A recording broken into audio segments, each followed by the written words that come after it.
Hi and welcome back. In this lesson, we are going to talk about the importance of developing a confident line art and learn some warm-up exercises in order to gain muscle memory. Drawing is a learning skill, much like playing an instrument or learning how to ride a bike.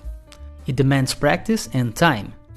But while the majority of the artists spend their time learning how to master anatomy, they forget about the most important principle of all, gaining confidence. What really catches people's attention in a drawing is the degree of confidence you show through your line art. A drawing isn't a real life, not a photo is.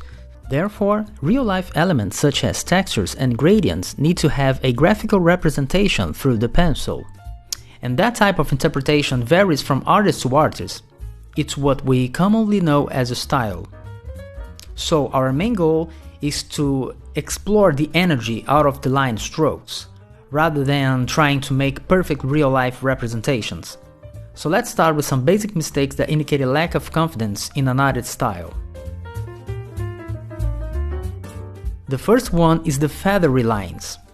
If you make your drawings this way, it will take a lot of time to complete it, and also it will look pretty messy to the eye of the viewer. That probably indicates that you're overthinking about the outcome. It's a symptom that you're getting overwhelmed by the complexities of the subject. Drawing bit by bit until the completion of a trace is a bad habit. I advise you to avoid this kind of method at all costs.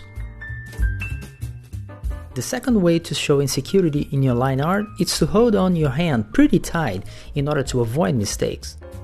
That will make your lines overbleed in the paper, resulting in a very thick line with inconsistencies through its path, such as little annoying shaky movements. And it also takes a long time to finish a drawing this way. A drawback to this kind of line art is that your audience will think you were tracing somebody else's art, which will make your drawing look stiff and childlike, and we don't want to arouse that kind of feel in them.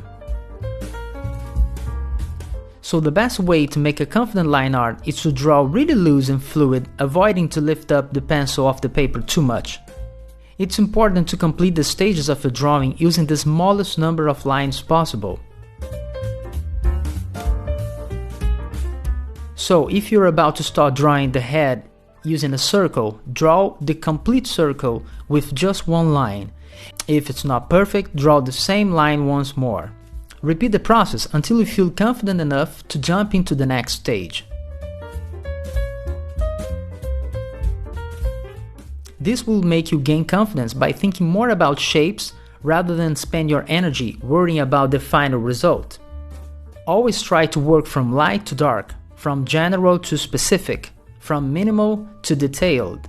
If you start out with dark and thick lines, focusing on small details, the drawing will turn out overdone and out of proportions. The purpose of the sketch is to capture the essence of what you want to create or reproduce. So if there are any failings at this point, we'll get a natural limitation on the outcome as well.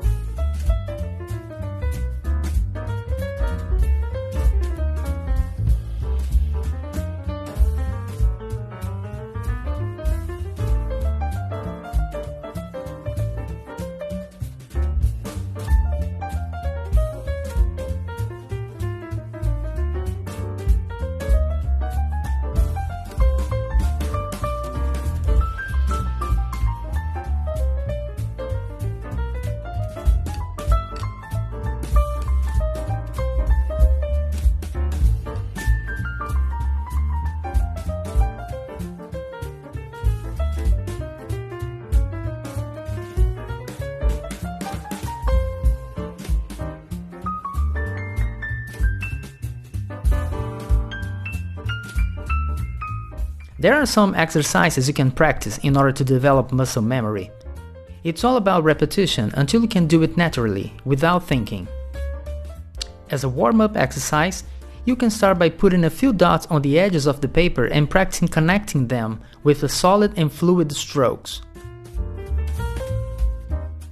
No feathering, just straight and confident lines. Draw as many lines as you can until it becomes second nature to you. The ability to draw unhesitant straight lines is essential. Another great exercise is repeatedly drawing basic shapes such as rectangles, ellipses, and circles. If you keep doing this on a regular basis, you will see an improvement in the quality of a line art. Also, these basic shapes are the foundation of character development, primarily for building the face, which is the subject of this course. Don't worry about connecting the lines on the first try. Force yourself to draw very loose and go around a few more times over the lines until you get the desired result. Something else to consider is to move your canvas while drawing. If you're drawing in an angle that's uncomfortable to you, press the R key and tilt your canvas in a way it makes you feel more confident. I am right-handed, so I used to flip the canvas quite often, depending on the angle of my drawings. Sometimes I feel my strokes are better when I start from left to right, sometimes it's the opposite. It really depends on the context. There is no right or wrong when it comes to sketching. What really matters by the end of the day is gaining confidence and becoming productive. In the next lesson, we are going to dive into the power of line weights and how it adds depth to your drawing.